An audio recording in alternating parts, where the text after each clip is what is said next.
చేరువచ్చిన మీ అందరికీ ప్రభు నామములో వందనములు. ప్రార్థన చేసుకుందాం. పరలోకమందున్న మా కన్న తండ్రి, మీ ఘనమైన నామానికి ప్రభా వేలాది వందనాలు స్తోత్రములు తెలియజేసుకుంటున్నాం ప్రభా. ఇదిగో నా తండ్రి ప్రభా, ఇప్పటి వరకు కూడా నా తండ్రి ప్రభా మీ నామ మహిమార్థమైన నా తండ్రి ప్రభా మీరు ఇచ్చిన స్వరములతో నా తండ్రి మనఃపూర్వకంగా నా తండ్రి ప్రభా మీ ప్రియ పిల్లలు నా తండ్రి ప్రభా మీ పాదాల చెంత చేరి నా తండ్రి ప్రభా మిమ్మల్ని ఘనపరిచిన విధానాన్ని బట్టి ప్రభా మీకు వందనాలు తెలియజేసుకుంటున్నాం ప్రభా. ఇదిగో నా తండ్రి ప్రభా వాక్య భాగంలోనికి నా తండ్రి ప్రభా వెళ్ళబోతుండగా నా తండ్రి కొన్ని మాటలుగా నా తండ్రి ప్రభా మీరు మాకు వివరింపబోతుండగా నా తండ్రి వింటున్న మేము నా తండ్రి అపార్థం చేసుకోకుండా ప్రభా అర్థం చేసుకున్న తండ్రి ప్రభా ప్రతి ఒక్క మాట వినుకున్న నా తండ్రి దాగి ఉన్న పరమార్థాన్ని గ్రహించుకున్న తండ్రి మీరు అనుకున్న కోణంలో నా తండ్రి ప్రభా మీ భక్తులు ఏ రీతిగా మిమ్మల్ని వెంబడించారో నా తండ్రి అటువంటి తలంపులతో నా తండ్రి ప్రభా మేము కూడా నా తండ్రి మీ అందు భయభక్తులు కనపరిచే రీతిగా నా తండ్రి మా హృదయానుసారంగా నా తండ్రి మిమ్మల్ని ఆరాధించే రీతిగా నా తండ్రి ప్రభా మంచి మనసును హృదయానికి ఎక్కువగా దయచేయమని నా తండ్రి మీరు ఏం మాటలు మాట్లాడించాలనుకుంటున్నారో ప్రభా ప్రతి ఒక్క మాట కూడా నా తండ్రి ప్రభా మీరు అనుకున్న కోణంలో నా తండ్రి ప్రభా మీరే వివరింపచేయమని నా తండ్రి అడుగుచున్నాం ప్రభా. ఇదిగో నా తండ్రి పరిశుద్ధాత్మ సహాయానికి ఎక్కువగా దయచేయమని ప్రభా ఈ ప్రార్థనా మనవులు మా ప్రభువును మీ ప్రియకుమారుడైన యేసయ్య అతి శ్రేష్టమైన నామములో అడిగి వేడుకుంటున్నాం తండ్రి, ఆమేన్.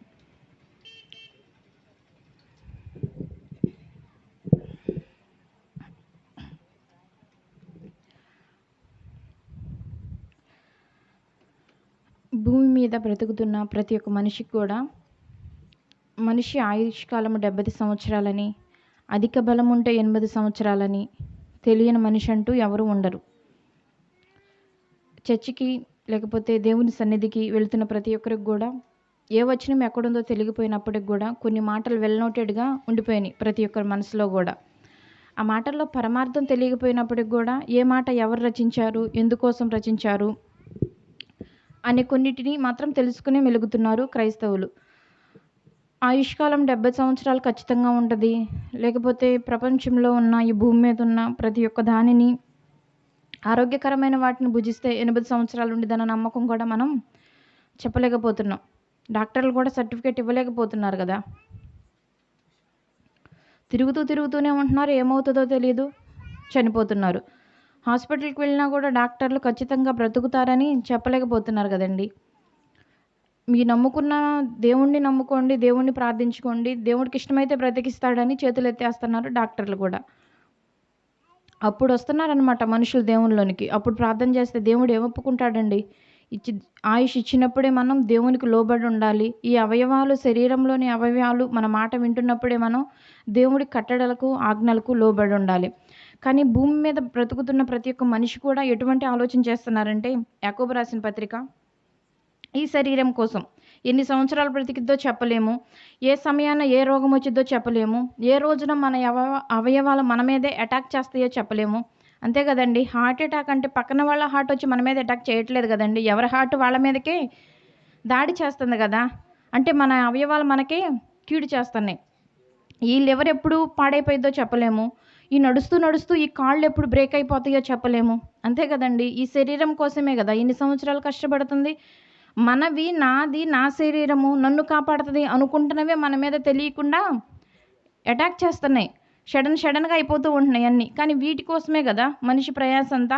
యాకోబు రాసిన పత్రిక 4వ అధ్యాయము, యాకోబు రాసిన పత్రిక 4వ అధ్యాయం 13వ వచనం అండి.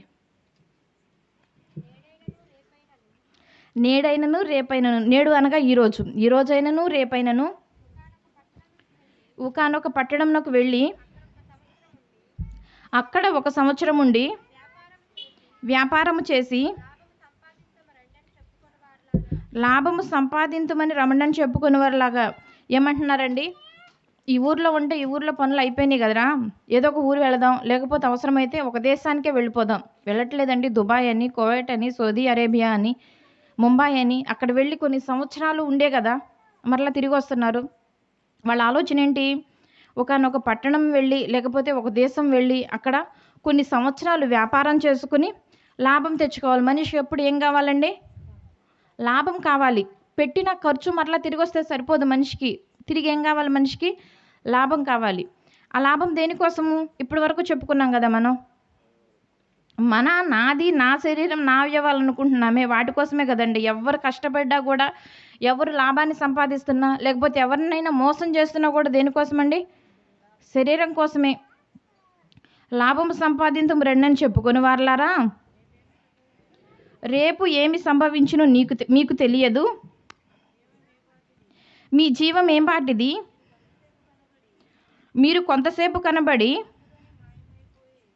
అంతలో మాయమైపోయే ఆవిరి వంటి వారి ఏమండి 4వ అధ్యాయం 13వ వచనాన్ని ఆలోచన చేస్తే మనుషులకు కాస్త చెప్పినట్లే ఉంటుంది. ఏమని?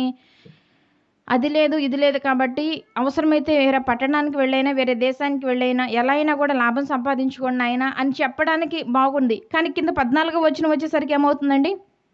దేవుడు వార్నింగ్ ఇస్తున్నాడు.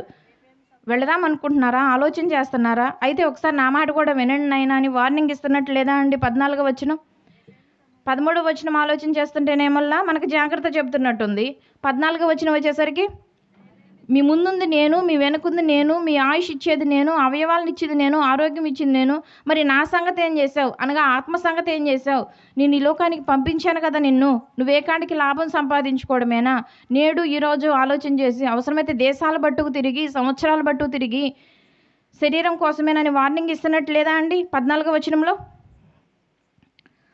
మీ జీవం ఏ పాటిది? మీరు కొంతసేపు కనబడి అంతలో మాయమైపోవు ఆవిరి వంటి వారే. నాయన మీ జీవితం ఎలా? ఆవిరి. ఏమండి? రైస్ ఉడుకుతూ ఉంటుంది కదా, ఆవిరి వస్తూ ఉంటుంది. ఆవిరి కనిపిస్తుందా అండి? మనం చూసినంతసేపు కూడా కనిపించదు కదా. ఆవిరి ఏమైపోతుందండి? ఆవిరి ఎటు వెళ్ళిపోతుంది? అప్పటి వరకు రైస్ ఉడకనంత వరకు ఆవిరంతా లోపలే ఉంది. కానీ ఎప్పుడైతే ఆవిరి బయటకు వచ్చిన తర్వాత కనిపిస్తుందండి ఎవరికైనా? మన జీవితం కూడా అంతే కదా. ఈ శరీరంలో ఉన్నంత వరకే ఈ ఆత్మకు వాల్యూ. ఈ ఆత్మ ఈ శరీరంలో ఉన్నప్పుడే ఈ శరీరానికి వాల్యూ. తర్వాత ఈ ఆవిరి రూపంలో ఆత్మ బయటకు వచ్చిన తర్వాత శరీరాన్ని ఎవరైనా ఇష్టపడతారా అండి? ఎంత ప్రేమించినా పోనీలే నా కొడుకే కదా, పోనీలే నా కూతురే కదా, పోనీలే నా ప్రాణానికి ప్రాణంగా పెంచుకున్న నా భార్యే కదా, నా భర్తే కదా అని ఎవరు ఇష్టపడతారండి? ఏదో ఒక పూట ఏడుస్తారు, లేక ఒక పూట కూడా ఎక్కువైపోయిందండి ఈ రోజులను బట్టి, ఇప్పుడున్న కండిషన్, ఇప్పుడున్న సిచ్యువేషన్స్ బట్టి. ఒక 1 అవరే సాయంత్రానికి కూడా పడేయండి అంతే కదండి. మరి దీనికోసమే కదండి మనుషుల తాపత్రయం అంతా. అందుకే దేవుడు ముందుగానే వార్నింగ్ ఇస్తున్నాడు. మీ జీవం ఏం పాటిది నాయన? మీరు కొంతసేపు కనబడి అంతలో మాయమైపోయే ఆవిరి వంటి వారే కాబట్టి కనుక నా మాట వినండి నాయన. అన్ని అవయవాలు బాగున్నప్పుడే, ఈ శరీరం సరైన కండిషన్లో ఉన్నప్పుడే మీరు లాభం సంపాదించుకోవడానికి ఎంత ప్రయాసపడుతున్నారో, లాభం కోసం ఎన్ని ఆలోచనలు చేస్తున్నారో, ఈ ఆత్మ కూడా ఒకనాడు నీ శరీరంలో నుంచి వెళ్ళిపోవాలి కదా. ఆ విడిచిపోయిన రోజు ఎక్కడికి వెళ్ళిద్ది? ఆత్మ గురించి ఏమన్నా ఆలోచన చేసావా? ఆత్మ గురించి ఏమైనా పండించుకున్నావా అని దేవుడు అడుగుతున్నాడండి. ఆరోగ్యం ఉన్నప్పుడే, అవయవాలు మన మాట వింటున్నప్పుడే దేవుని మాటలకు లోబడాలి. దేవుని కట్టడలకి ఆజ్ఞలకు లోబడే రీతిగా మన మైండ్ సెట్ చేయాలండి. మొదట నేడైనా రేపైనా లాభం సంపాదించడానికి మైండ్ సెట్ అయితేనే కదండి మనుషులు వెళుతుంది. మైండ్ సెట్ చేసి పెట్టారు, అక్కడ ఖచ్చితంగా వెళ్ళాలి, లేకపోతే కుదరదు. ఈ సంవత్సరం మనం ఆ పని పెట్టుకున్నాం, అది అవ్వకపోతే కుదరదు. ఇది అవ్వాలంటే ఏం కావాలి? మనిషికి లాభం కావాలి, ధనం కావాలి, ఇళ్ళు విడిచి బయటికి వెళ్ళాలి. అన్నీ తెలిసి నీవు జీవం కూడా వెళ్ళిపోయిద్దని, ఈ శరీరంలో ఉన్న ఆత్మ కూడా వెళ్ళిపోయిద్దని నాయన, నీ రోజులు దినాలు సంఖ్య నా దగ్గర ఉంది కదా. ఈ ఒకరోజు అయిపోతే నీ బ్రతికే దినంలో ఒకరోజు తగ్గిపోయినట్టే కదండి. ఏమండి? పుట్టినరోజులు వస్తున్నాయని సంబరపడే వాళ్ళని చూసాం, కానీ పుట్టినరోజు వస్తుంటే ఏమవుతుందండి? నీకు ఇచ్చిన సంవత్సరాల్లో, నీకు ఇచ్చిన ఆయుష్కాలంలో 1 సంవత్సరం తగ్గిపోతుంది తెలుసా అసలు? హాస్పిటల్కి వెళ్తే డాక్టర్ గారు 10 రోజులు బ్రతుకుతారని చెప్పినప్పుడు ఒక రోజు అయిపోతే మళ్ళీ ఇంకా 9 రోజులు ఉందనే బాధపడేవాళ్ళు లేరా అండి? బాధపడతారా? పడరా? ఖచ్చితంగా బాధపడతారు. మరి ఈ పుట్టినరోజులు కూడా సంవత్సరం పెరిగే కొందికి, సంవత్సరం 20, 30, 40 వచ్చే కొందికి మనకిచ్చిన ఆయుష్కాలంలో 1 సంవత్సరం తగ్గిపోయినట్టే కదా. అంటే మన ఆయుష్ తగ్గిపోతుందంటే చూడండి, మనుషులు అవివేకులైపోయి సెలబ్రేట్ చేసుకుంటున్నారు, చావుకు దగ్గర అవుతున్నారు. అంతే కదండి. లోక పిచ్చి ఆ రీతిగా మనుషుల్లో ఇముడుకుపోయింది. కానీ దేవుడైతే చెప్తున్నాడు, మీ జీవం ఏ పాటిది నాయనా? మీరు కొంతసేపు కనబడి అంతలో మాయమైపోయి ఆవిరి వంటి వారు కాబట్టి అన్ని అవయవాలు మీ కండిషన్లో ఉన్నప్పుడు, అన్నీ మీ మాట వింటున్నప్పుడు నా మాట మీరు వినండి నాయనా, మీ ఆత్మను సేఫ్ జోన్లోకి తీసుకువెళ్తానని దేవుడు మనకి చెప్తున్నాడండి. పరిశుద్ధ గ్రంథంలో ఒక ధనవంతుడి గురించి, ఒక జ్ఞానవంతుడి గురించి ఒకసారి ఆలోచించేద్దామండి. ప్రపంచానికే ధనవంతుడైన ఆయన ఏం చెప్తున్నాడో, అసలు ఎలా బ్రతికాడో ఒకసారి చూద్దాం. ఈ నేడైనను రేపైన దానిలో ధనమనే కదండి ఇముడుకుని ఉంది. సంపాదించాలి సంపాదించాలి సంపాదించాలి. ఎంత సంపాదించినా కూడా నీ జీవితం మొత్తం ఆయన కాలిగొట్టుకు సరిపోదు. నీకున్న ధనం అంతా తీసుకురా, నీకున్న అధికారాలని తీసుకురా, నీకున్న పదవులని తీసుకురా, నువ్వు సంపాదించిన ఏదైనా కూడా తీసుకురా, కానీ ఆయన కాలిగొట్టుకు సరిపోదు. కానీ ఆయనే ఒక స్టేట్మెంట్ ఇస్తున్నాడు. అసలు ఆయన ధనాలు ఆయన గురించి ఒకసారి ఆలోచించేద్దాం. ఆయనకి ఏమేమి కలిగి ఉన్నాయో. ప్రసంగి గ్రంథము, మనిషికి ఎప్పుడు తనంతట తాను పాడైపోయిన దాకా తెలియదండి. ఈ రూట్లో వెళితే పాడైపోతాం నాయన, ఈ రూట్లోకి వెళితే చెడిపోతాం, ఇది మంచి దారి కాదు అని. కానీ ముందు వెళ్ళిన వాళ్ళు చెప్తారు, దయచేసి ఆ రూట్లో వెళ్ళమాకండి అయ్యా, అది మంచి దారి కాదు, అది మంచి పద్ధతి కాదు, మంచి ఆలోచన కాదు, ఆ రీతిగా చేయొద్దని చెప్పరా అండి? మనుషులు చెప్తారు. కానీ వినేవాళ్ళు ఎవరున్నారండి? ఆ మార్గంలో వెళ్ళొద్దన్నారు మా బాబాయ్, లేకపోతే మా పెదనాన్న వెళ్ళొద్దన్నారు, మా పెద్దవాళ్ళు వెళ్ళొద్దన్నారు నాయన, మేము అందుకే ఆ త్రాగుబోతుల మార్గంలోనికి మేము రాము, ఆ దొంగతనం మార్గంలోనికి మేము రాము, ఆ ఆయాసకరమైన అటువంటి మార్గాలు మాకు నచ్చవు నాయన, రాము అనేవాళ్ళు ఎవరుంటారండి? నువ్వు చేసావు, నువ్వు చేసినప్పుడు మేము చేయొద్దా, మేము అనుభవించొద్దా అనేవాళ్ళనే చూసాం. కానీ సరే మీరు పెద్దవాళ్ళు కాబట్టి చెప్పారు, మేము ఆ మార్గంలో నడవమని ఇష్టపడే వాళ్ళు ఎవరన్నా ఉంటారండి?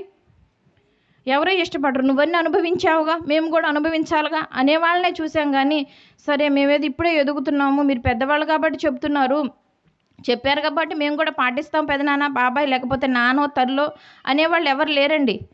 మేము కూడా అనుభవించాలి, వెళ్ళిన తర్వాత చెడిపోయిన తర్వాత అప్పుడు చేతులు పట్టుకుని ఏడవాలి. అంతే కదండి, మనుషుల ఆలోచన మొత్తం అలానే ఉంది. సొలొమోను గారు ఏం చెప్తున్నారో చూద్దామండి. ప్రసంగి గ్రంథము 2వ అధ్యాయము. మనం ఇంకా నాశనం అవ్వకపోకముందే, మనకి ఇంకా శరీరంలోని అవయవాలన్నీ ఉన్నప్పుడే, మన ఆత్మ మన మాట వింటున్నప్పుడే, మన శరీర అవయవాలు మన కండిషన్లో ఉన్నప్పుడే ముందుగానే చెప్తున్నాడండి భక్తుడైన సొలొమోను గారు. ప్రసంగి గ్రంథం 2వ అధ్యాయం 1వ వచనం అండి. కానీ నిన్ను సంతోషం చేత శోధించి చూతును, నీవు మేలును అనుభవించి చూడమని నేను నా హృదయంతో చెప్పుకుంటున్నాను. ఎవరు మాటలండి ఇవి? సొలొమోను గారికి ప్రసంగి గారు అని కూడా పేరుంది.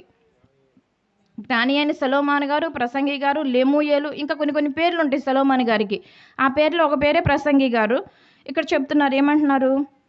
హృదయంతో తనలో తను మాట్లాడుకుంటున్నారు. అప్పుడప్పుడు మనం కూడా చాలా బాధలో ఉన్నప్పుడు, చాలా డిప్రెషన్లో ఉన్నప్పుడు, చాలా కోపంలో ఉన్నప్పుడు కొన్నిసార్లు మనతో మనం మాట్లాడుకుంటాం. గమనించారా? మాట్లాడుకుంటారు కదండి. సొలొమోను గారు కూడా అదే చెప్తున్నారు. ఏమంటున్నారు? నిన్ను అనగా నా హృదయాన్ని, నిన్ను సంతోషం చేత శోధించి చూతును, నీవు మేలును అనుభవించి చూడమని నేను నా హృదయంతో చెప్పుకుంటుని. ఏమండి, హృదయంతో చెప్తున్నారు సొలొమోను గారు. నిన్ను సంతోషంతో ఒకసారి శోధించి చూస్తాను, నువ్వు ఒకసారి మేలును అనుభవించని నా హృదయంతో నేను చెప్పుకున్నాను కదండి. చెప్పుకున్న తర్వాత పని స్టార్ట్ చేయాలిగా. 4వ వచనంలో స్టార్ట్ చేశారు చూడండి. నేను గొప్ప పనులు చేయబూనుకుంటుని. హృదయంతో ఏమని చెప్పాడు? నువ్వు ఒకసారి సంతోషాన్ని అనుభవించు, సంతోషం ఎలా ఉండిద్దో చూడని హృదయంతో చెప్పాడు. చెప్పి ఇంకేం చేస్తున్నాడండి? 4వ వచనంలో గొప్ప పనులు చేయడానికి పూనుకున్నాడు. నేను గొప్ప పనులు పూనుకుంటుని, నా కొరకు ఇండ్లు కట్టించుకుంటుని. ఏమండి, ఇల్లు అంటే ఒకటేనండి, ఇండ్లు అంటే 2 కన్నా మించినవి ఎన్నైనా. ఏమండి, ఇక్కడ రాజుగారు, ఈ రాజుగారికి ఎంతోమంది భార్యలు ఉన్నారు. ఒక్కొక్క రాణి అందరినీ తీసుకొచ్చి ఇంట్లో ఒక అంతఃపురంలో పెడతానే కుదిరిద్దా అండి? కుదరదు. ఏ రాణి అంతఃపురం ఆ రాణికే ఉండాలి. అంతే కదండి. సొలొమోను గారు ఏమంటున్నారు? నేను గొప్ప ఇండ్లు కట్టించుకుంటుని అంటే ఈయనకి 1 కన్నా చాలా ఇండ్లు ఉన్నాయి. మనకి ఎన్ని ఇండ్లు ఉంటాయండి? మనం కట్టుకున్నది ఒకటి, లేకపోతే మన తాతలు ఇచ్చింది ఒకటి, లేకపోతే జగన్ అని ఇచ్చే ఫ్లాట్ ఒకటి. మా అనుకుంటే ఎన్ని ఉంటాయి? లేదు ఇంకా కష్టపడ్డాం అనుకుంటాం, ఇంకా మంత్లీ శాలరీస్ ఎక్కువ ఉంటే ఇంకో 2 వేసుకుందాం, 5 ఇండ్లు ఉంటాయి. 5కే అసలు ఆగుతారండి మనుషులు? కానీ సొలొమోను గారికి ఎన్ని ఉన్నాయండి? ఇండ్లు కట్టించుకుంటున్నాయి. ఎన్ని ఇండ్లు ఉంటాయో చెప్తారు మనకు ముందుకెళ్తే. నేను గొప్ప ఇండ్లు కట్టించుకుంటుని, ద్రాక్ష తోటలు నాటించుకుంటుని. ఏమంటే ద్రాక్ష చెట్లు పెట్టుకుంటున్నారు ఇప్పుడు అందరి ఇండ్లలో. ఒక చెట్టే పెట్టుకుంటారు. తోట ఎవరైనా పెట్టుకుంటున్నారండి? కేవలం నీ కోసమే. ఏమని చెప్పుకున్నారు? ముందుగానే చెప్పుకున్నారు సొలొమోను గారు. ఏమని? నిన్ను సంతోషం చేత శోధించి చూతును, నా హృదయంను సంతోషపెడతాను అని ఈ పనులన్నీ చేస్తున్నారు. ఏం చేస్తున్నారు? గొప్ప ఇండ్లు కట్టించాడు. గొప్ప ఇండ్లు, మామూలు ఇండ్లు కాదు అవి. నా కొరకు ఇండ్లు కట్టించుకుని ద్రాక్ష తోటలు నాటించుకుంటుని. ఒక చెట్టు పెట్టుకునే వాళ్ళని చూసాం, కానీ తోటంతా పెట్టుకుంటారండి కుటుంబం కోసం. తోటంతా పెట్టుకుంటే ఏదో వ్యాపారం చేయడానికి పెట్టుకుంటారు. కానీ సొలొమోను గారు ఏం పెట్టుకున్నారండి ఇంటి దగ్గర? ఒక తోటే పెట్టుకున్నారు తన కోసము. ద్రాక్ష తోటలు నాటించుకుంటుని, ఒక తోట కాదండి, తోటలు, ద్రాక్ష తోటలు నాటించుకుంటుని, నా కొరకు తోటలను శృంగార వనంలోను వేయించుకుని, ద్రాక్ష తోట ఒకటే కాదు ఇంకా రకరకాల తోటలను పెట్టుకున్నారు. అవన్నీ పేర్లు రాయడానికి కూడా వీలు పడదని సింపుల్గా ఏమని చెప్పేశారు? తోటలు. నువ్వు ఏ తోట అయినా పెట్టుకోవచ్చు, అరటి తోట పెట్టుకో, సపోటా తోట, ఇంక మనకు తెలిసిన కొన్నే ఫ్రూట్స్ అండి. అసలు లక్షలు పెట్టి కొనే ఫ్రూట్స్ కూడా ఉన్నాయి తెలుసా మీకు? అసలు ఆ ఫ్రూట్లు మన జీవితంలో కళ్ళతో కూడా చూడమేమో. ఒక 10 లక్షల ఫ్రూటు, ఒక 50 లక్షల కాయలు, ఒక కాయ రేటే ఒక 50 లక్షలు, ఒక కాయ రేటే 10 లక్షలు. మనం అసలు చూస్తామండి వాటిని? మన జీవితంలో చూడడానికి వల్లపడదు. కానీ వాటిని తినేవాళ్ళు కూడా ఉన్నారు. సొలొమోను గారి తోటలు అవి కూడా ఉండే ఉంటాయి. మరి నా కొరకు తోటలను శృంగార వనంలోను వేయించుకొని, వాటిలో సకల విధములైన ఫలవృక్షములు నాటించిదని. సకలం అవండి. సొలొమోను గారు ఏమన్నా సాదాసీదా మనిషి అండి? లోకంలో జ్ఞానవంతుడు అనేవాళ్ళు ఎవరైనా ఉన్నారంటే సొలొమోను గారికే సాధ్యం. లోకంలో ధనవంతులు అనేవాళ్ళు ఎవరైనా ఉన్నారంటే పేరు చెప్పుకుంటావేమో నువ్వు అంతే, కానీ అదంతా ధనమంతా ఎవరి దగ్గర ఉంది? సొలొమోను గారి దగ్గరే ఉండిద్ది. ఏమండి, ఎవరైనా ఇళ్ళకెళ్తే 4 రకాల పూలు కనిపించేసరికి మనం ఆశ్చర్యానికి గురవుతాం. ఇన్ని రకాల పూలు పెట్టారా, ఇన్ని రకాల చెట్లు పెట్టారా, ఇన్ని రకాలు ఉన్నాయా అని. కానీ సొలొమోను గారి దగ్గర ఏమున్నాయండి? రకరకాల తోటలు ఉన్నాయి. రకరకాలు. మనకు పేరుకు ఒక ద్రాక్ష ఒక్కటే చెప్పాడు. ఎందుకు? మనకు అది తెలిసిద్దని. అది తప్ప మనకేం తెలియదు కదా బాగా. ఇంకా అరటి తోటలని, సపోటా తోటలని, ఏదో రకరకాల కొన్ని చోట్ల తెలుసు. ఎక్కువ మాట్లాడుకుంటే ఒక 10 కాయలు తెలుసు, తక్కువ. మామిడి తోటలు ఇదే కదండి మనకు తెలిసేది. కానీ మిగతా కాయలన్నీ మనకు తెలుసా అండి? తెలీదు. అందుకే సింపుల్గా నేను రకరకాల తోటలు నాటించి తిని, వృక్షముల నారుమళ్లకు నీరు పారుటకై నేను చెరువులు త్రవ్వించుకుంటుని. ఏమండి, మన దగ్గర ఉన్న పూల చెట్లు కానివ్వండి, కాయల చెట్లు కానివ్వండి, ఎన్ని నీళ్లు పోస్తారండి? 2 బకెట్లు పోస్తారేమో. సరే మా ఇంట్లో ఎక్కువ ఉండయి అంటారుగా, సరే 10 బకెట్లు నీళ్ళు పోస్తావు. అసలు మనకు అన్ని లేవనుకోండి, ఒక బకెట్ అయితే ఇంటి చుట్టూ ఉన్న చెట్లన్నిటికీ సరిపోతాయి. కానీ ఇక్కడ సొలొమోను గారు ఏం చేశారు? వృక్షంలో నారుమళ్ళు, ఆ తోటలకి నీళ్లు పోయాలి కదండి. వాటి కోసం ఏదో ట్యాప్ ఆన్ చేసి మోటార్ పెట్టల ఆయన ఏం చేశాడు? నీరు పారుటకి చెరువులు త్రవ్వించేశాడు. ఏమండి, సొలొమోను గారి దగ్గర ఉన్న కేవలం తోటలకే, ఆ తోటల కోసం ఏం చేశాడు ఆయన? చెరువులు తవ్వించాడు. సొలొమోను గారి ఆస్తిపాస్తులు బయటపడట్లేదండి ఇక్కడ. ఆయన ఇంట్లో, ఆయన దగ్గర, ఆయన తోటల్లో ఉన్న వాటికి నీళ్లు పెట్టడానికి చెరువులు త్రవ్వించారు. ఇంకా పని కత్తెలను సంపాదించుకుంటుని. మరి తోట ఉందంటే చాలామంది పనులు కావాలి కదండి. ఆడవాళ్ళు ఉన్నారు, మగవాళ్ళు ఉన్నారు, ఇంకా ఎవరున్నారు? నా ఇంట పుట్టిన దాసులు నాకుండిరి. ఏమండి, ఇంట్లో ఒకళ్ళ పని మనిషి ఉంటే మనుషులను ఆపగలరా అండి? లేకపోతే 2-3 పని మనుషులు ఉంటే అసలు ఆపగలమండి? వాళ్ళ మాటలను పట్టగలమా అండి మనుషుల్ని? మేము తినుంటమే అంతా మా పని వాళ్ళు చూసుకుంటారు. అసలు ఎవరక్కడ అంటే వీళ్ళు వస్తారు వాళ్ళు వస్తారని అసలు వాళ్ళ దగ్గర 5 నిమిషాలు కూర్చోవడం సాధ్యమయ్యిద్దా? మరి సొలొమోను గారికి ఆ తోటలను చూసుకోవడానికి, ఆ నారుమళ్ళకు నీళ్లు పెట్టుకోవడానికి ఇంట్లో పుట్టిన పనోళ్ళే ఉన్నారంట ఆయనకి. అంటే ఎంతమంది ఉంటారో అసలు పనోళ్ళు. ఆడవాళ్ళు ఉన్నారు, మగవాళ్ళు ఉన్నారు. వాళ్ళు మాత్రమే కాదు నాయన, నాకు మీరంటారే మా ఇంటి తోడ, మా ఇంటి జంతువులని. అట్లా సొలొమోను గారికి ఎవరున్నారు? ఇంట్లో పుట్టిన పనోళ్ళే బోళ్ళు మంది ఉన్నారంటండి. నా ఇంట పుట్టిన దాసులు నాకుండిని, యెరూషలేమునందు నాకు ముందుండిన వారందరికంటే ఎక్కువగా పశువుల మందలను, గొర్రె మేకల మందలను బహువిస్తారముగా సంపాదించుకుంటుని. ఏమండి, మనకి బైబిల్లో ఉన్న భక్తులు ఎక్కువ మంది పశువుల మందలు, గొర్రెల మందలు మేపేవాళ్ళే. మోషే గారు తన మామ మందలను మేపేవాడు. ఇంకా యాకోబు గారు కూడా చాలా గొర్రెల మందలు ఉన్నాయి. అలా భక్తులను ఆలోచన చేస్తే అందరూ కూడా మందలను మేపేవాళ్ళే. కానీ నాకు ముందుండిన వారందరికంటే అంటే సొలొమోను గారు ఈ భూమి మీదకి రాకముందు చాలామంది గొర్రెల మందలని, పశువుల మందలను మేపుంటారు కదండి. వాళ్ళందరిని దృష్టిలో పెట్టుకుని రాస్తున్నారనమాట. ఏమంటున్నారు? యెరూషలేమునందు నాకు ముందుండిన వారందరికంటే. నాకు ఎంతమందిని తీసుకొస్తారో తీసుకురండి మీరు. బైబిల్లో మీకు ఎంతమంది తెలుసో వాళ్ళందరినీ తీసుకొచ్చుకోండి. కానీ వాళ్ళందరికీ ఎన్ని మందలు ఉన్నాయో వాళ్ళందరికంటే కూడా నాకు ఎక్కువగా అంటే కౌంట్ రాయలేదండి ఇక్కడ. అంటే చేయలేనని కౌంట్లెస్ మందలు ఉన్నట్టు కనిపిస్తుంది ఇక్కడ. మరి మనకండి 4 గేదెలు ఉంటే మనుషులు ఎలా ఉంటారండి అసలు? అంతే కదండి. పొద్దున ఒక 10 లీటర్ల పాలు ఇచ్చిద్ది, సాయంత్రం ఒక 20 లీటర్లు ఇచ్చిద్ది. అసలు మాకు ఏం తక్కువ ఏం కొద్దువ అనే వాళ్ళని చూడట్లేదా అండి? ఇంట్లో పిల్ల పెళ్లి చేయాలని 2 గేదెలను నమ్మేసాము. ఇంకా మా పిల్ల మళ్ళీ ఇంటికి తిరిగి వస్తే మళ్ళీ ఇంకో 2 నమ్మేస్తాం. మాకేం తక్కువ అమ్మని వాళ్ళ మాటలను పట్టగలమండి ఎవరినైనా కూడా. అది ఏదైనా ఉండని, గొర్రెల మందలే ఉండండి, పశువుల మందలే ఉండండి, ఆవుల మందలే ఉండనివ్వండి, ఏవైనా కూడా. కానీ అవన్నీ మనకు లేవు కదండి. లేనప్పుడు ఎంత తగ్గి ఉండాలండి దేవుడి దగ్గర. మరి సొలొమోను గారికి అవన్నీ ఉన్నాయి. ఏమున్నాయి? పశువుల మంద ఎక్కువగా పశువుల మందలను, గొర్రె మేకల మందలను బహు విస్తారముగా సంపాదించుకుంటుని. విస్తారం అంటేనే అసలు లెక్కలేదు. బహు విస్తారం అంటే అసలు లెక్క ఉంటుందా అండి ఇక్కడ? బహు విస్తారంగా సంపాదించుకుంటుని. 8వ వచనం అండి. నా కొరకు ఎందుకు ముందే చెప్పుకున్నాడు. ఏమని సొలొమోను గారు? నా హృదయంను సంతోషం చేత శోధించి చూదును ఒకసారి, అప్పుడు ఎలా ఉండిద్దని చెప్తున్నాడు. అందుకని ఇవన్నిటినీ చేశాడు. ఏం చేశాడు? గొప్ప పనులు పూనుకుంటానని చెప్పి ఇండ్లు కట్టించుకున్నాడు. ద్రాక్ష తోటలు, సపోటా తోటలు, మామిడి తోటలు, ఈ కొన్ని ఫ్రూట్సే మనకు తెలుసు. కానీ ప్రపంచం మొత్తం ఒకసారి ఆలోచన చేస్తే రకరకాల ఫ్రూట్స్ ఉన్నాయి. ఆ ఫ్రూట్స్ అన్నీ ఎవరి తోటలో ఉన్నాయి? ఎవరి ఇంట్లో ఉన్నాయి? ఇప్పుడు సొలొమోను గారి ఇంట్లో ఉన్నాయి. వాటిని బాగు చేయడానికి, సాగు చేయడానికి, ఆ పండ్లను తెంపడానికి, వాటిలో కలుపు తీయడానికి, వాటికి ఎరువులు వేయడానికి, మందులు వేయడానికి, వాటి కోసం పనోళ్ళు ఉన్నారు, దాసులు ఉన్నారు, దాసీలు ఉన్నారు, ఇంటి బుడ్డిన దాసులు ఉన్నారు. వాటికి నీళ్లు పెట్టడానికి చెరువులే తవ్విచ్చేసాడండి. ఇంకా ఏమున్నాయండి? పశువుల మందలు ఉన్నాయి. ఎలా? 1-2 మందలు కాదు, 4-5 మందలు కాదు, లెక్క పెట్టే మందలు కాదు.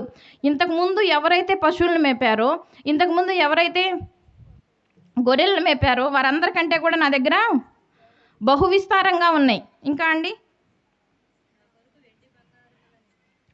నా కొరకు వెండి బంగారములను, రాజులు సంపాదించు సంపదను. ఏమండి? మామూలు వాళ్ళు వేసుకునే డైమండ్స్, మామూలు వాళ్ళు వేసుకునే నగలు ఒక రకంగా ఉంటాయి. రాజులు వేసుకునేవి ఇంకా చాలా అంగరంగ వైభవంగా ఉంటాయి. గమనించారా మీరు? మామూలుగా మనకు తెలియదులేండి, రాజులు మన కాలంలో లేరు కాబట్టి. ఎవరైనా స్కిట్లు వేసేటప్పుడు గమనించారా? రాజులు వేసుకునే ఎలా ఉంటాయి? చాలా అలంకారంగా, అంత దూరం నుంచి ఉన్నా కూడా బాగా కనిపిస్తాయి. గమనించారా? చాలా హడావిడిగా చేస్తా, చాలా హంగామాగా కనిపిస్తూ ఉంటాయి. అంటే మామూలు వాళ్ళ దగ్గర ఉన్న బంగారము, రాజుల వాళ్ళ దగ్గర ఉన్న బంగారం అసలు ఈక్వల్ కానే కాదనమాట. అంటే వాళ్ళది ఇంకా గొప్పగా ఉంటుంది, ఎక్కువగా ఉంటుంది. అదే చెప్తున్నారు. రాజులు సంపాదించే సంపదన అంటున్నారు. మామూలుగా అయితే నేను వెండి బంగారాలు సంపాదించానని రాయొచ్చు, కానీ మామూలు వెండి బంగారాలకి, రాజుల బంగారాలకి చాలా వ్యత్యాసం ఉంటుంది. అదే చెప్తున్నారు. నా కొరకు వెండి బంగారములను, రాజులు సంపాదించే సంపదను, ఆయా దేశములలో దొరుకు సంపత్తును కూర్చుకుంటుని. ఆయా దేశంలో దొరికిందంటే కొన్ని దేశాల్లో కొన్ని కూషు దేశం పుష్యరాగము అంటే కొన్ని దేశాల్లో కొన్ని వాటికి వాల్యుబుల్ ఎక్కువ అనమాట. ఇప్పుడు ఒక దేశంలో ఒక బంగారానికి విలువ, ఒక దేశంలో ఆర్నమెంట్కి విలువ, ఒక దేశంలో డైమండ్కి విలువ ఎక్కువ. అలా ఏ దేశంలో ఏది ఎక్కువ వాల్యూ కలిగిందో, ఏ దేశంలో ఏది ఎక్కువ పేరు పలుకుతుందో వాటన్నిటిని తెప్పించేసుకున్నాడు రాజ్యానికి. రకరకాల రాళ్ళు ఉంటాయి కదండి, 9 రకాల రాళ్ళు అంటారు కదా, గ్రానైట్స్ అని, అవని ఇవని. ఆ దేశంలో దొరికే మంచి నెంబర్ 1 క్వాలిటీ ఇవన్నీ సొలొమోను గారు తెప్పించేసుకున్నారు. ఎందుకు? వీటి వల్ల ఏమైనా హృదయం సంతోషపడిద్దేమోనని. ఆయా దేశంలో దొరికే సంపదను కూర్చుకుంటుని. నేను గాయకురాండ్రను. గాయకులు అంటే పాటలు పాడేవాళ్ళండి. గాయకులంటే పాటలు పాడేవాళ్ళు. గాయకురాండ్రు అంటే ఆడవాళ్ళు పాటలు పాడేవాళ్ళు. గాయకులు అంటే మగవారు పాటలు పాడేవాళ్ళు. ఎవరైనా వివాహానికి లేకపోతే ఏదైనా అకేషన్కి ఒకళ్ళనిద్దరిని పిలవడానికి మనం కింద మీద అయిపోతాం. వాళ్ళకి 30,000 50,000 ఎంతో కొంత ఇవ్వాలి కదా వాళ్ళకి. అలా ఒక 10 రోజులు పెట్టి చూడు, పిలవగలరా? ఒక్కరోజు అయితేనే ₹1 కోటి ఖర్చు పెట్టైనా చేస్తారు. కానీ అలా వరుసను ఒక 10 రోజులు చేయమంటే చేస్తానంటే ఎవరైనా? వారి వల్ల కాదు. ఒకరోజే వారి విధానం, వాళ్ళ విధి చూపించుకోవడానికి, వాళ్ళ హంగామా చూపించుకోవడానికి అలా చేస్తారు. కానీ వరుసని ఒక వారం రోజులు చేయమంటే చేస్తారండి ఎవరైనా? వారి వల్ల కాదు. కానీ సొలొమోను గారికి అయితే గాయకురాండ్రను మనుషులు ఇచ్చిన సంపదలను సంపాదించుకుని. గాయకురాండ్రు ఎవరి చేతిలో ఉంటారు? ఇప్పుడు సొలొమోను గారి చేతిలోనే ఉన్నారు. ఏ టైం అయినా పాడమంటే పాడతారు, ఆపమంటే ఆపుతారు. మనుషులు ఇచ్చేయించే సంపదలను సంపాదించుకుని. ఏమండి, మనుషులకి ఏమేమి ఇష్టం అండి ఎక్కువగా? అసలు మరి రోజు టైంకి ఆకలేసినప్పుడల్లా అన్నం పెడతానంటే ఎవరు ఇష్టపడరు. అక్కడ కనిపించే బంగారం అంతా నీకు ఎంత పడిద్దో, ఎంత మోయగలవో తీసుకెళ్ళమంటే అదే తీసుకెళ్తారు. కానీ నాకు అదంతా వద్దండి, నేను బ్రతికినంతకాలం నా కడుపు నిండి అన్నం పెడితే చాలని ఎవరైనా కోరుకుంటారండి? కానీ మనిషిని బ్రతికిచ్చేది బంగారమా, లేకపోతే పొట్ట నింపే ఆకలా అండి? ఆహారమే కదా. కానీ అది కోరుకోరు మనుషులు. కానీ చూడంగానే ఏం కావాలి మనుషులకు? ఫస్ట్ బంగారం కావాలి. అదే చెప్తున్నారు ఇక్కడ సొలొమోన్ గారు. మనుషులు కోరుకునే సంపదలను సంపాదించుకుని బహుమంది ఉపపత్నులను ఉంచుకుంటుని. చాలామంది భార్యలను కూడా ఆయన ఉంచుకున్నాడు. దీనివల్ల సంతోషం దొరికిద్దేమో, లేకపోతే రకరకాల దేశాల్లో దొరికే సంపదను కూర్చుకున్నాడు. పాటలు పాడేవాళ్ళు కూడా ఆయన చేతుల్లోనే ఉన్నారు. ఒక ఆడవాళ్ళు కాదు, ఒక మగవాళ్ళు కాదు, ఇద్దరూ ఉన్నారు. మనుషులు ఏవైతే కోరుకుంటారో, తరం మారే కొందికి మనుషులు కోరికలు కూడా ఎక్కువైపోతున్నాయండి. అంతే కదండి. ఈ తరంలో ఒకటి కొత్తగా ఉంటుంది, కానీ వచ్చే తరంలో ఇది కలిపి అది కలిపి 1+1 2 కావాలి. ఇంకో తరం వచ్చేసరికి 2+1 3 కావాలి. అలా సంవత్సరానికి మనుషుల కోరికలు పెరుగుతున్నాయి కానీ తగ్గట్లేదు కదండి. అంటే నువ్వు ఏ తరంలో బైబిల్ చదివినప్పటికి కూడా, ఏ తరంలో సొలొమోను గారి గురించి ఆలోచన చేసినప్పటికి కూడా మనిషి కోరుకునేవన్నీ ఎవరి దగ్గర ఉన్నాయి? సొలొమోను గారి దగ్గర ఆల్రెడీ ఎప్పుడో ఉన్నాయి. 3000 సంవత్సరాల క్రితం మనుషులు ఇచ్చి సంపదలను సంపాదించుకొని బహుమంది ఉపపత్నులను ఉంచుకొంటిని. నాకు ముందు యెరూషలేమునందున్న వారందరికంటేను నేను గనుడనై అభివృద్ధి పొందితిని. సొలొమోను గారి ముందు రాజులు ఉన్నారు కదండి, సొలొమోను గారి ముందు ధనవంతులు ఉన్నారు కదండి, సొలొమోను గారి ముందు దేవునికి లోబడిన వారు ఉన్నారు కదండి. వాళ్ళందరికన్నా కూడా ఎవరు ఎక్కువగా ఉన్నారు? ఎవరు ఎక్కువగా సంపాదించుకున్నారు యెరూషలేము పట్టణంలో? సొలొమోను గారు. వారందరికంటే నేను గనుడనై అభివృద్ధి నొందితిని. నా జ్ఞానం నన్ను విడిచిపోలేదు. నాయన, నాకు ఇంత సంపాదన ఉన్నా, నేను ఇంత సంపాదించినా, నా సమీపంలోనే ఇన్ని రకాల తోటలు ఉన్నా, నా సమీపంలోనే ఇంత బంగారం ఉన్నా, ఇంత వెండి ఉన్నా, ఇంతమంది ఉపపత్నులు ఉన్నా, ఇంతమంది పనివారు ఉన్నా, ఇంతమంది పశువుల మందలు ఉన్నా, గొర్రెల మందలు ఉన్నప్పటికి కూడా ఆయనకి ఏం విడిచిపోలేదండి. ఆయన్ని నా జ్ఞానం నన్ను విడిచిపోలేదు. ఇవన్నీ ఉంటాయి మనిషికి. దేవుని జ్ఞానం ఎవరికైనా ఉంటుందా అండి? నెలకు ఒక 50,000 ఉద్యోగమో, లేకపోతే ఒక ₹1,00,000 ఉద్యోగం వస్తేనే మనిషిని పట్టగలరా అండి? అసలు ఆయన మేఘాల్లో నడవాలని చూస్తాడు. మరి సొలొమోను గారికి ఉన్న కాలిగొడ్డు సరిపోతాడండి ఆయన? సొలొమోను గారికి ఎన్ని ఉన్నాయండి? అసలు ఇవన్నీ ఎందుకు? ఒక ఛాలెంజ్ చేశాడు అంతే హృదయానికి. నేను ఇదిగో ఇవన్నీ తీసుకొస్తాను, దీనివల్ల నువ్వేమో సంతోషపడతావేమో చూస్తానని హృదయాన్ని సంతోషపెట్టడానికి తీసుకొస్తున్నాడు. అయినప్పటికి కూడా ఆయన జ్ఞానం ఆయన ఏం విడిచిపోలేదంట. అదే చెప్తున్నాడు 9వ వచనంలో. నా జ్ఞానం నన్ను విడిచిపోలేదు. ఆయన జ్ఞానం మామూలు జ్ఞానం అండి. దేవుని దగ్గర దేవునికి ఇష్టమయ్యి, సొలొమోను గారు చేసిన మనవి దేవుడికి ఇష్టమై దేవుడు ఇచ్చిన జ్ఞానం పొందుకున్న అతను ఆయన. మనం కూడా దేవుని దగ్గర జ్ఞానం పొందుకున్న వాళ్ళమే కదండి. జ్ఞానం పొందుకుని దేవుడి మాటలు విని ప్రభుల వారి జీవితాన్ని మన హృదయం కదిలి బాప్తిసం తీసుకున్న తర్వాత కూడా మనుషులు మారట్లేదండి. మరలా లోకం వైపు తిరగట్లేదా? ఖచ్చితంగా తిరిగిపోతున్నారు. మరి మనం కూడా దేవాది దేవుని దగ్గర అడిగే పర్మిషన్ తెచ్చుకునే జ్ఞానం తీసుకున్నాము. సొలొమోను గారు కూడా ఆ యెహోవా దేవుడి దగ్గరే జ్ఞానం తీసుకున్నాడు అడిగి. మరి మన జ్ఞానం ఎందుకండి లోకంలో కలిసిపోతుంది? మరి మనం ఎందుకు ఏదైతే నమ్మకంతో, ఏదైతే విశ్వాసంతో దేవుని దగ్గరకు వచ్చామో, ఏ మనవి చేసి దేవుని దగ్గరకు వచ్చామో అలానే ఉంటున్నారండి మరణించేంత వరకు మనుషులు. మధ్యలో కొన్ని రాగాలనే మారిపోతారు, మధ్యలో ఎవరైనా వచ్చినా మారిపోతారు, మధ్యలో కొన్ని వచ్చినా మారిపోతారు, కొన్ని పోయినా మారిపోతారు. మరి సొలొమోను గారికి ఇవన్నీ ఉన్నాయి. అయినప్పటికి కూడా ఆయన ఏమంటున్నాడు? ఆయన ఇవన్నీ నాకు ఉన్నప్పటికి కూడా నా జ్ఞానం మాత్రము నన్ను విడిచిపోలేదు అంటున్నారు. ఇంకా చూద్దామండి 10వ వచనం. నా కన్నులు ఆశించిన వాటిలో దేనిని అవి చూడకుండా నేను అభ్యంతరము చేయలేదు. కన్ను కొన్నిటిని కావాలనుకునిద్దండి కన్ను. కానీ కన్ను వెళ్ళిన ప్రతి చోటకి మనిషి వెళ్ళకూడదు అనమాట. ఎందుకు? కన్ను కొన్ని కోట్ల విలువ గల కాబట్టి కూడా కావాలనుకునిద్దా లేదా? రోడ్డు అంటే వెళ్తున్నాము, షాప్ వాళ్ళు ఎందుకండి చక్కగా నీట్గా తలుపులు పెట్టుకోవచ్చుగా, కానీ వాళ్ళు గ్లాస్ తలుపులు ఎందుకు పెడుతున్నారు? మనం చూడాలని, షాపులోనికి రావాలని, కొనాలని. అంతే కదండి వాళ్ళ ఆలోచన. అంటే కన్ను కావాల్సిందల్లా మనిషి కోరుకోవడానికి, తీసుకోవడానికి అర్హుడు కాదనమాట. ఏదో రోడ్డు మీద వెళ్ళేటప్పుడు చూస్తాడే కానీ చూసిన ప్రతి షాపులోకి వెళ్తాడండి మనుషులందరూ? వెళ్ళలేరు. ఎందుకు? మన అర్హత కాదు, ఏదో చూడటం వరకేనని కామ్గా చూసేసి వచ్చేస్తారు. కానీ సొలొమోను గారు అయితే నా కన్నులు ఆశించిన వాటిలో దేనిని అవి చూడకుండా నేను అభ్యంతరం చేయలేదు. కన్ను వెళ్ళిన చోటకి వల్ల సొలొమోన్ గారు వెళ్తున్నారు, తెచ్చుకుంటున్నారు, అసలు అభ్యంతరం ఏం పెట్టలేదు కంటికి.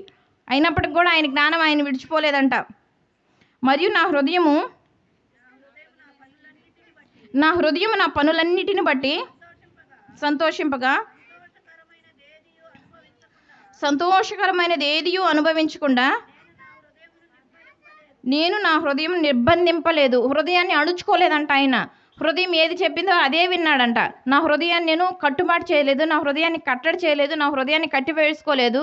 నా హృదయం ఏదైతే ఆలోచన చేసిందో నేను దాన్నే వెంబడించానని చెప్తూ, ఇదే నా పనులన్నిటి వల్ల నాకు దొరికిన భాగ్యము. 11వ వచనమండి. అప్పుడు నేను చేసిన పనులన్నీ వాటి కొరకై నేను పడిన ప్రయాసమంతయు నేను నిదానించి వివేచింపగా. ఏమండి, 2వ అధ్యాయం స్టార్టింగ్లో మొదలుపెట్టాడు, హృదయాన్ని సంతోషం చేత చూస్తాను అసలు ఎలా ఉండిద్దోనని. 4వ వచనం నుంచి స్టార్ట్ చేశాడు. గొప్ప పనులు చేయబోనుకుంటున్నా. ఏమేం చేశారండి? ఇండ్లు కట్టుకున్నాడు, ద్రాక్ష తోటలు వేశాడు. ద్రాక్ష తోటలను ఒక పేరే చెప్పారు మనకి. ప్రపంచంలో ఉన్న ప్రతి ఒక్క తోట సొలొమోన్ గారి దగ్గర ఉండే ఉంటుంది ఖచ్చితంగా. మనకు పేర్లు మెన్షన్ చేయలేదంటే. తోటలు అంటే దాంట్లో అన్నీ ఉన్నాయి కదండి. శృంగార వనములు వేయించుకున్నాడు, వాటికి నీరు పెట్టడానికి, పారుదల చేయడానికి, వాటికి చెరువులు ద్రవించుకున్నాడు.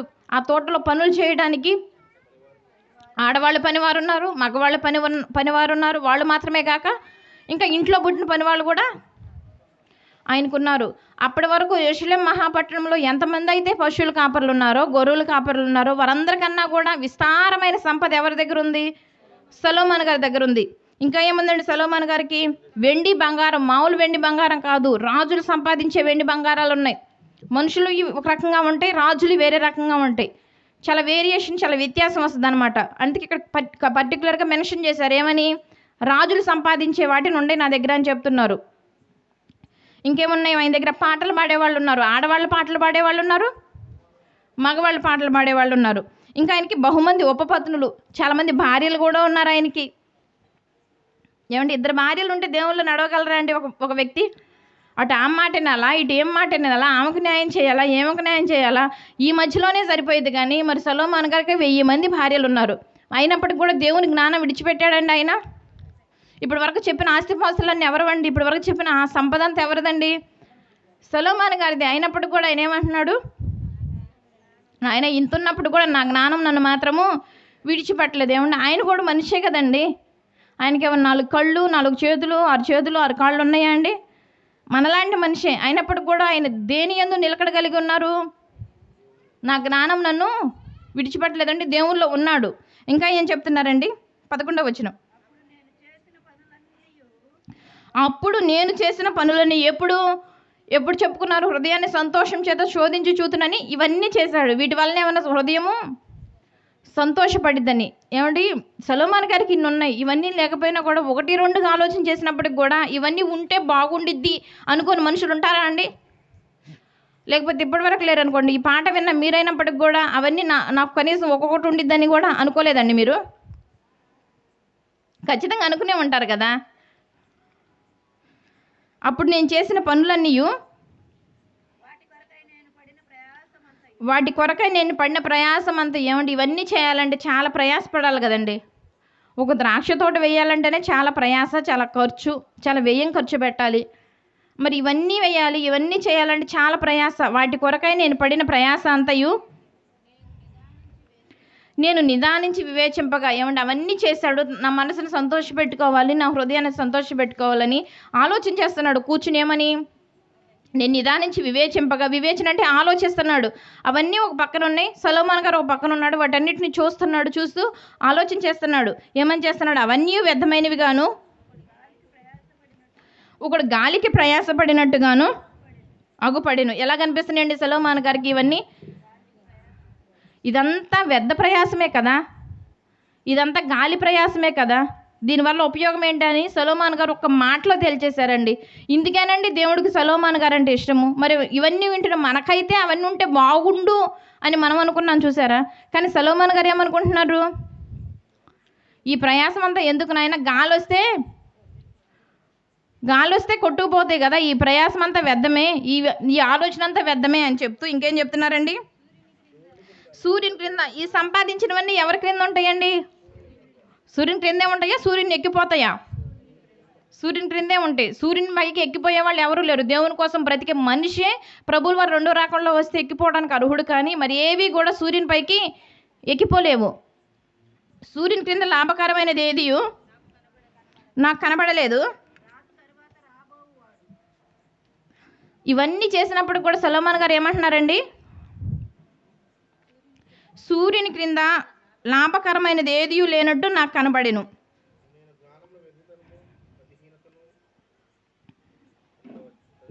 చాలండి. ఇవన్నీ చేసినప్పుడు కూడా సొలొమోనుకి ఎట్లా ఉందండి? సొలొమోను గారికి ఇదంతా వ్యర్థమే కదా నాయన, సూర్యుని కింద పడే ప్రయాసం అంతా వ్యర్థమే అని చెప్తే ఇంకా సొలొమోను గారికి ఇవన్నీ కట్టించాడు. సొలొమోను గారు భోజనం బల్ల ఎలా ఉండిద్దో చూద్దాం. మరి ఇంత సంపాదన ఉందంటే సొలొమోను గారు ఏం తింటున్నారండి రోజుకి? అంతే కదండి, ఆలోచన చేయాలి కదా. తోటలు వేసుకున్నాడు కాబట్టి కాయలే తింటున్నారు అనుకున్నారు. బంగారం సంపాదించుకున్నాడు కాబట్టి అవే ధరించుకుని ఉన్నారు అనుకున్నారు. అసలు ఆయన ఫుడ్ కూడా చూద్దాం ఒకసారి. మెను మొదటి రాజుల గ్రంథము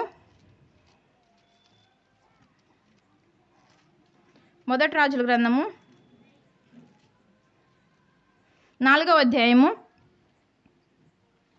సొలొమోను గారి భోజనం వల్ల సొలొమోను గారు రోజువారీగా తన జీవితంలో వండుకునే ఆహార పదార్థాల లిస్ట్ ఒకసారి చూస్తున్నామండి మనం. మొదటి రాజుల గ్రంథం 4వ అధ్యాయము 22వ వచనమండి. ఒక్కొక్క దినం కంటే ప్రతిరోజు, అంతే కదండి, ఒక్కొక్క దినమునకు ప్రతిరోజు సొలొమోను భోజనపు సామాగ్రి ఎంత అనగా ఏమండి? మన భోజనపు సామాగ్రి ఒకసారి ఆలోచన చేద్దామండి. మనదేమేమి ఉంటుందండి? ఒక పచ్చడి, ఒక ఫ్రై, ఇవన్నీ ఉండవు. ఒకవేళ సుమారుగా ఆలోచన చేస్తే ఒక పచ్చడి, ఒక ఫ్రై, ఒక చారు, ఒక ఇగురు, ఒక పెరుగు, లేకపోతే ఇంకా ఎక్కువ ఆలోచన చేస్తే ఒక అప్పడము, ఒక స్వీటు, ఒక అరటిపండు, ఇవే కదండి ఉండేది మన భోజన బలలో. సరే తక్కువలో తక్కువ ఒక 10 వేసుకుందాం మన భోజన బలలో. అవన్నీ వేసుకోరంట. అంటే ఒక కూర ఒకటే ఉంటుంది, ఇంకా ఉంటే పెరుగు, రెండే కదండి మన భోజన బలలో. సొలొమోను గారి భోజనం బల చూద్దాం. 22వ వచనం. ఒక్కొక్క దినం అంటే ప్రతిరోజు సొలొమోను భోజనపు సామాగ్రి ఎంత అనగా 600 తూముల సన్నపు గోధుమ పిండియు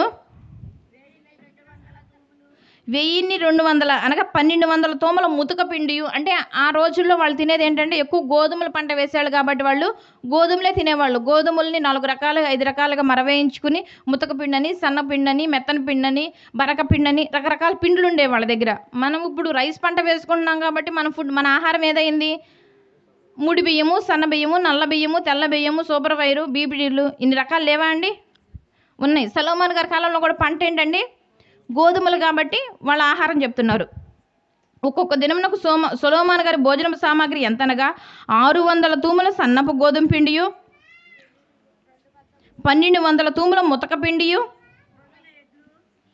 1200 తూముల ముతక పిండియు కొవ్విన ఎడ్లు 10, కొవ్వినవి 10, కొవ్వనవి 20 ఎడ్లు, ఇంకా 100 గొర్రెలను, 100 గొర్రెలండి, 100 గొర్రెలు, ఇవి గాక ఎర్ర దుప్పులు, మామూలు దుప్పులు, జింకలు, క్రొవ్విన బాతులు తేబండి. ఇవన్నీ ఎప్పటికండి? ఏదన్నా వివాహానికా అండి?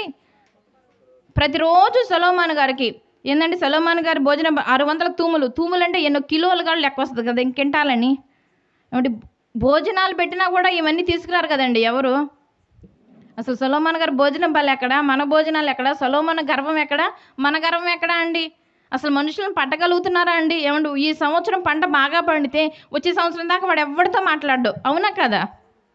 ఎందుకు? బాగా పండిందని. మరి సొలొమోను గారికి ఎన్ని తోటలు ఉన్నాయి?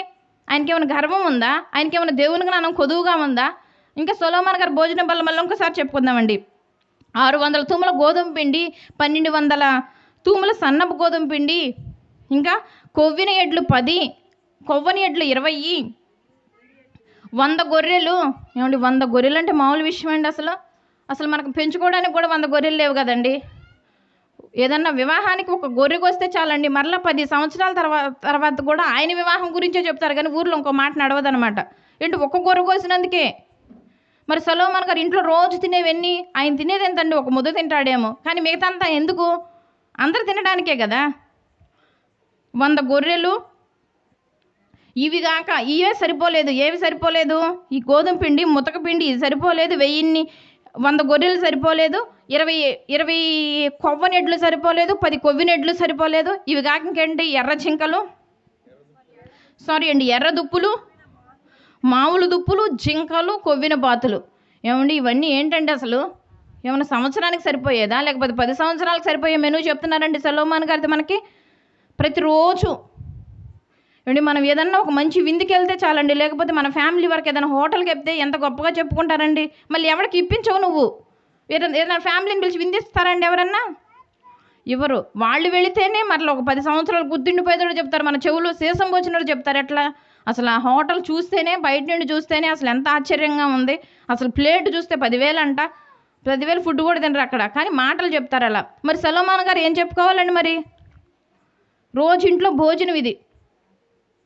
ఏమండి ఇంత గొప్పగా బ్రతికినప్పటికి కూడా ఆయన ఏమైనా అహంకారంగా ఉన్నాడండి? ఆయనకి ఏమైనా గర్వం ఉందండి? ఏమైనా దేవుడి జ్ఞానాన్ని విడిచిపెట్టాడా అండి? ఇవన్నీ వచ్చినాయి కదా, సంపాదన బాగా సంపాదించుకున్నా కదా, నాకు అన్నీ ఉన్నాయి కదా, దేవునితో పనేంటి అన్న మాట ఏమైనా మాట్లాడాడండి సొలొమోన్ గారు? ఇంకా అండి 24 వచనమండి. యూఫ్రటీస్ నది యువతల తిప్సహు మొదలుకొని గాజా వరకును నది యువతలనున్న రాజులందరి మీదను అతనికి అధికారం ఉండెను. అతని కాలంలో నలుదిక్కుల నెమ్మది కలిగి ఉండెను. ఏమండి పోనీ ఇవన్నీ ఆస్తిపాస్తులు ఉన్నాయి కదా, మోటివాడేమో అనుకుంటే కాదు కదా. అతనికి ఏముంది? ఇంకా అధికారం కూడా ఇవ్వబడింది కదా. ఈ రోజుల్లో మనుషులకు అధికారం ఉంటే ఆస్తులు ఉండవు, ఆస్తులు ఉంటే అధికారం ఉండదు. కానీ సొలొమోన్ గారికి ఏమేమి ఉన్నాయి? అధికారం ఉంది, ఒక దిక్కు మొత్తం అధికారము ఉంది. రాజులందరిపైన అధికారం అంటే చక్రవర్తి కదండి. అది చక్రవర్తి అనే పోస్ట్ ఉంది. అసలు తనకు లేనిదంటూ లేదు కదండి. ఇది కొదువుగా ఉందని చెప్పగలడండి సొలొమోన్ గారు ఏమన్నా? ఏం కొదవండి? ఇప్పటి వరకు అన్నీ చూసాము. రోజు తినే ఫుడ్ చూసాము, తనకున్న తోటలను చూసాము, తను సంపాదించిన సంపదను చూసుకున్నాము. ఇంకా ఏమేమి ఉన్నాయి, ఎక్స్ట్రా ఏమేమి ఉన్నాయి అన్నీ చూసాము. ఇవన్నీ ఉన్నప్పటికి కూడా సొలొమోన్ గారు ఏమంటున్నారండి? సూర్యుని కింద సమస్తము వ్యర్థము నాయన. నేనైతే నిదానించి చూశాను. నేనేమనుకున్నాను? నా హృదయాన్ని సంతోషపెడదాం అనుకున్నాను. ఇవన్నీ వస్తే నా హృదయం సంతోషంగా ఉండిద్దేమో అనుకున్నాను. ఇవన్నీ చూస్తే నా హృదయము నాట్యమాడిద్దేమో, చక్కగా దేవుల్లో ఉండిద్దేమో అనుకున్నాం. ఇవన్నీ లేకపోయినప్పటికి కూడా సొలొమోన్ గారు దేవుల్లోనే ఉన్నారు. ఇవన్నీ వచ్చిన తర్వాత కూడా దేవుల్లోనే ఉన్నారు. మరి మనం అసలు దేవుని దగ్గరికి ఎందుకు వెళతారండి? ఇవన్నీ ఇవ్వమని అడగటానికే కదా. ఇవన్నీ వచ్చిన తర్వాత దేవుల్లో నడుస్తావా నువ్వు? నడవు. ఇంకా ఎక్కువ మాట్లాడితే భార్యతో కాపురం కూడా చేయరండి ఇవన్నీ ఉంటే. ఏమండి ఏమీ లేనప్పుడే భార్యాభర్తలు అన్యోన్యంగా ఉంటారండి. అన్నీ వచ్చినప్పుడు ఎప్పుడు గొడవేనండి కుటుంబంలో. కావాలంటే చూసుకోండి మీరు, ఏ కుటుంబాలైనా పరిశీలన చేయండి. అన్నీ ఉన్న కుటుంబాలని రోజు గొడవే ఉండిద్ది వాళ్ళకి. కాకపోతే పైకి ఏం చెప్తారు? అసలు మా ఇద్దరి మధ్య ఎప్పుడు ఇవన్నీ పిచ్చి మాటలు నమ్మొద్దు. గొడవ అవ్వదంటే అసలు ఎక్కువ గొడవలు అయ్యేది వాళ్ళకే, అంతే కదండి. మరి సొలొమోన్ గారికి భార్యలు ఏమైనా కొదువుగా ఉన్నారండి? ఒకసారి భార్యలను కూడా చూద్దామండి, సొలొమోన్ గారి భార్యల్ని. మొదటి రాజుల గ్రంథం 11వ అధ్యాయము 3వ వచనమండి.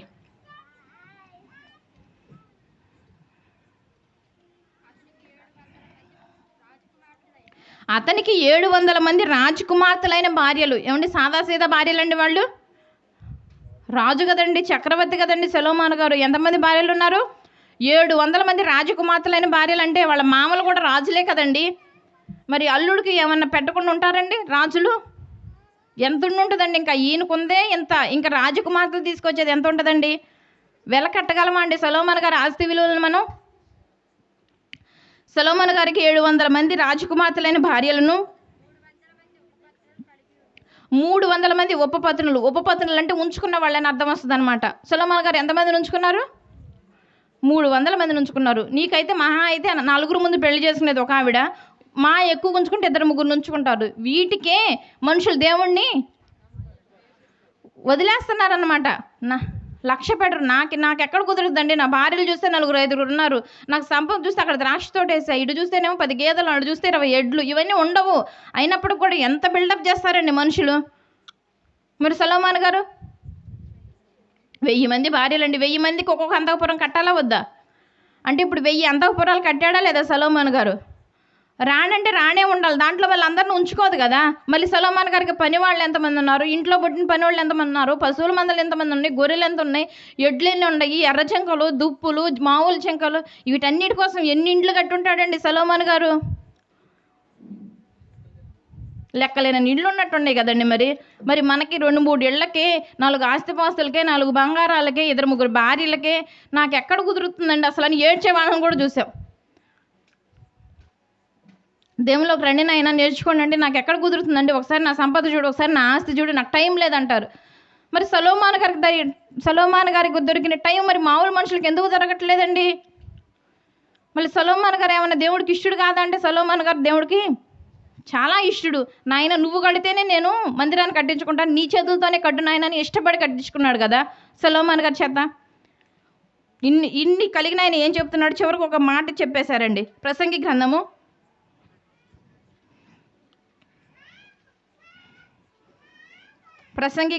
10వ అధ్యాయము, ప్రసంగి గ్రంథం 10వ అధ్యాయము. దేవుడిచ్చిన ఆయుష్కాలంలో దేవుడిచ్చిన వాటితో తృప్తి పొందటమే మేలు కానీ మనిషి అంతకు మించిన ఇంకా ఇది ఏది పనికిరాదండి. సొలొమోన్ గారికి ఇన్ని ఉన్నప్పటికి కూడా దేవుని యందు భయభక్తులే కనపరిచాడు, వివేకాన్నే కనపరిచాడు, దేవుని ఏ రీతిగా ఆలోచన చేయాలనే కనపరిచాడు, కానీ దేవునికి దూరమైనట్టు కనపడట్లేదండి సొలొమోన్ గారి విషయంలో. ప్రసంగి గ్రంథం 10వ అధ్యాయం 15వ వచనం అండి. ఊరికి పోవు త్రోవ ఎరుగని వారే బుద్ధిహీనులు తమ ప్రయాస చేత ఆయాసపడుదురు. ఊరంటే మీకు ఏం గుర్తొస్తుందండి? మామూలుగా మనం ఆటో ఎక్కి బస్సు ఎక్కి వెళ్ళే ఊరే గుర్తొస్తుంది కదా మనుషులకి. కానీ బస్సు ఎక్కి వెళ్ళే ఊరు, ఆటో ఎక్కి వెళ్ళే ఊరు దేవుడు రాపించకపోయిన మనుషులకి అవన్నీ బాగా తెలుసు. ఏమండి, కొన్ని బైబిల్ దేవుడు చాలా రాపించలేదు. మనుషులు ఎలా పుట్టాలి, ఎలా పెరగాలి, ఏ వయసులో ఏ టానిక్లు వాడాలి, ఏ వయసులో ఏ మందులు వాడాలి, ఇవన్నీ దేవుడు ఎందుకు రాపిలేదు? ఆల్రెడీ మనుషులు వీటి గురించే పరిశీలన చేస్తారు కాబట్టి రాపిలేదు. కానీ దేవుడు గురించి, దేవుడు రాపించిన వాటిని పరిశీలన చేసేవాళ్ళు ఎవరు కనపడట్లేదు, కానీ రాపించిన వాటి గురించి ఎంతగా పరిశీలన చేస్తున్నారండి. అది ఏ విషయమైనా కావచ్చు. పిల్లడు పుట్టిన దగ్గర నుంచి మరలా చచ్చిపోయేంత వరకు వివాహానికి వచ్చేయాలి, ఆ పెద్దలను పిలవాలి, ఈ పెద్దలను పిలవాలి, ఆ తాంబూలు ఇవ్వాలి, ఈ తాంబూలు ఇవ్వాలని దేవుడు ఏమని చెప్పాడా అండి? అసలు ఆ ప్రస్తావనే లేదు బైబిల్లో. కానీ మనుషులు ఇవన్నీ సృష్టించుకుంటాడని దేవుడు ముందుగా తెలుసు. మరి దేవుడు ఏ ఊరు గురించి రాశాడు? ఊరికి పోవు, పరలోక పట్టణానికి పోవు త్రోవ మీరు ఎరుగరినైనా మీరు మర్చిపోయారు. ఈ లోకంలో ఈ ప్రయాసలు, ఈ అల్లరి చేష్టలు, ఈ ఆటపాటలతోనే మీరు మర్చిపోతున్నారు. మర్చిపోయి ఏం చేస్తున్నారు? మర్చిపోయిన వాళ్ళని ఏమని పిలుస్తున్నారు సొలొమోన్ గారు? బుద్ధిహీనులు. నువ్వు నీ పనుల్లో ఆయాసపడుతుంటే, నువ్వు నీ కలిగి ఉన్న వాటిలో వేగిరి పడుతుంటే, ఈ నేడైనను రేపైనను ఒకనొక పట్టణానికి వెళ్ళి సంపాదించే పనిలో నువ్వు బిజీ అయిపోతుంటే నిన్నేమంటున్నాడు దేవుడు? బుద్ధిహీనులు. బుద్ధిహీనులు తమ ప్రయాస చేత ఆయాసపడి ఏ ఊరికి వెళ్ళాలో మర్చిపోతారండి. ఆ ఊరికి 1 లక్ష రూపాయలు టికెట్ తీసుకుని జేబులో పెట్టుకుంటే అయ్యిద్దా అండి? ఆ ఊరు వెళ్ళే పని కాదు కదా. ఆ ఊరు వెళ్ళాలంటే నీ శరీరము, నీ అవయవాలు, నీ ఆయుష్ ఉన్నప్పుడే నువ్వు కష్టపడాలి. ఇవేమి చేయకుండా ఊరంటే నాకు తెలిసిన పనేలే, నేను ఏ ఊరైనా వెళ్ళిపోతానంటే అయ్యే పని కాదు కదా. ఈ పరలోక పట్టణం అనే ఊరు ఎవరివ్వాలి? ఇష్టపడి దేవుడు ఇవ్వాలి. ఎందుకు ఇస్తాడు? నీ బ్రతుకును చూసి ఈ జీవించే ఈ జీవన కాలంలో నువ్వు నడిచే నడకను బట్టి పిలిచిచ్చేదే కానీ పరలోకము నీకు అన్నీ ఉన్నాయని ఇచ్చేది కాదు కదండి. సొలొమోన్ గారికి అన్నీ ఉన్నప్పటికి కూడా ఆయన ఏమంటున్నాడు? మనల్ని బుద్ధిహీనులు అంటున్నాడు. అవన్నీ మనకు ఉన్నాయా అండి? లేవు. ఆయన అన్నీ కలిగి ఉన్నాడు. ఆయన వివేకం కలిగి ఉన్నాడు, బుద్ధి కలిగి ఉన్నాడు, దేవుని యందు భయభక్తులు కలిగి ఉన్నాడు, మనకి బుద్ధి చెప్తున్నాడు. ఇంకా ఏం చెప్తున్నాడు? ప్రసంగి గ్రంథము 12వ అధ్యాయము 13వ వచనం అండి. ఇదంతయు ఏదంతయు? ఇప్పటి వరకు సొలొమోన్ గారి గురించి ఆస్తిపాస్తులు, చట్టబద్ధలు అన్నీ చూసాం కదండి. మనం ఇంకా చాలా ఉన్నాయి, మనకు టైం లేదు కాబట్టి చూడట్లేదు. ఇదంతయు వినిన తర్వాత తేలిన ఫలితార్థం ఇదే. ఏమంటే ఏ పనికైనా కూడా రిజల్ట్ ఉండేది కదండి. దేనికైనా ఫలితం లేకుండా ఎవరైనా పని చేస్తారా? అది ఏ పనైనా. ఇప్పటి వరకు సొలొమోన్ గారి గురించి జీవితం మొత్తం అనుకున్న ఆస్తిపాస్తులన్నీ చూసాం కదా. ఇదంతా వినిన తర్వాత తేలిన ఫలితార్థం ఇదే. ఏంటది? దేవుని యందు భయం ఉండాలి, భక్తి ఉండాలి. దేవుని యందు భయభక్తులు కలిగి ఉండి ఆయన కట్టడలను అనుసరించి నడుచుచూ ఉండవలను. నేను నడిచేశాను, 10 సంవత్సరాలు నడిచానంటే కుదరదు. నువ్వు ఎప్పటి వరకు నడవాలి? నీ బ్రతుకు ఈ భూమి మీద, నీ జీవనం ఉన్నంత వరకు, నీ చలనం ఉన్నంత వరకు, నీ ఊపిరి ఉన్నంత వరకు, నీ ఉనికున్నంత వరకు నువ్వు దేవునిలోనే నడవాలి. అలా నడిస్తేనే నీవు బుద్ధిహీనుడు కావన్నమాట, బుద్ధిమంతుడు అవుతావు. ఆయన కట్టడిని అనుసరించి నడుచుండవలెను. మానవ కోటికి ఇదిగే విధి నాయన. కోట్ల మంది మానవులు ఉండారా లేరండి ఈ ప్రపంచంలో? కోట్ల మంది మానవులు ఉన్నారు. ఏమంటే ఒక మనిషి ఒక మామూలు మనిషి అండి. పుట్టినప్పుడు మామూలు మనిషే కదండి. పుట్టేటప్పుడు ఇవన్నీ వచ్చినాయండి ఆయనకి? లేవు కదా. మామూలు మనిషి కోట్ల మంది మనుషులకి ఒక సవాలు విసురుతున్నారండి. ఏమని? నాయన నేను ఇవన్నీ సంపాదించాను, వీటి వల్ల ఏమి లాభము లేదు, సూర్యుని కింద సమస్తము వ్యర్థమేనాయన. ఒకవేళ వీటిని సంపాదించాలనే పరుగులాటలో పడి నువ్వు దేవునికి దూరం అవుతావేమో. సంపాదించి నేను చెప్తున్నాను నాయన, వీటి వల్ల ఏమి లాభము లేదు. ఇవన్నీ ఒకరోజు నువ్వు వదిలి వెళ్ళిపోవలసిన వాడివే. ఇదంతా వినిన తర్వాత నా జీవితం మొత్తం మీకు తెలిసిందిగా, నాకున్నవన్నీ మీకు తెలిసినగా. వీటన్నిటి వల్ల కాదు, కానీ దేవుని యందు భయం ఉండాలి, భక్తి ఉండాలి. నేను భయం భక్తి కలిగి దేవునికి వణుకుతున్నానంటే కుదరదు. ఇంకేం చేయాలి? ఆయన కట్టడలను విధులను అనుసరించి నడుచుండవలను. కోట్ల మంది మానవులకు ఇదే రూల్, ఆర్డర్. భయము భక్తి కట్టడలను అనుసరించి నడిస్తేనే, దేవుడు అనుకున్న కోణంలో బ్రతికితేనే దేవుడు మనల్ని ఇష్టపడడానికి ఏదైనా ఒక ఛాన్స్ ఉంటుంది. అలా కాకుండా ఏమంటే ముందే చెప్పాడు దేవుడు. ఎట్లా? అందరూ వెళ్ళే మార్గంలో వెళ్తానంటే ముందు వెళ్ళి అతను చెప్తున్నాడు, నాయన అక్కడికి వెళ్ళమాకు నాయన, అక్కడికి వెళితే ప్రమాదం జరిగిద్ది, నాశనం అయిపోతారని చెప్పినప్పటికి కూడా నేను వెళ్ళాలని నాశనం అయ్యే వాళ్ళనే చూస్తున్నాం. కానీ పోనీలే మా ముందు వెళ్ళిన పెద్దవాళ్ళు చెప్తున్నారు, ఆ మార్గాన్ని మానేద్దామని అనుకునే వాళ్ళు ఎవరైనా ఉన్నారండి? లేరు. సొలొమోను గారు అదే చెప్తున్నారు, నాయన ఇదంతా మీకన్నా ముందు నేను సంపాదించుకునే చూశాను నాయన, కానీ వీటి వల్ల ఏమీ ప్రయోజనం లేదు. ఇవన్నీ సంపాదించిన తర్వాత నేను ఆలోచన చేశాను. ఏమని?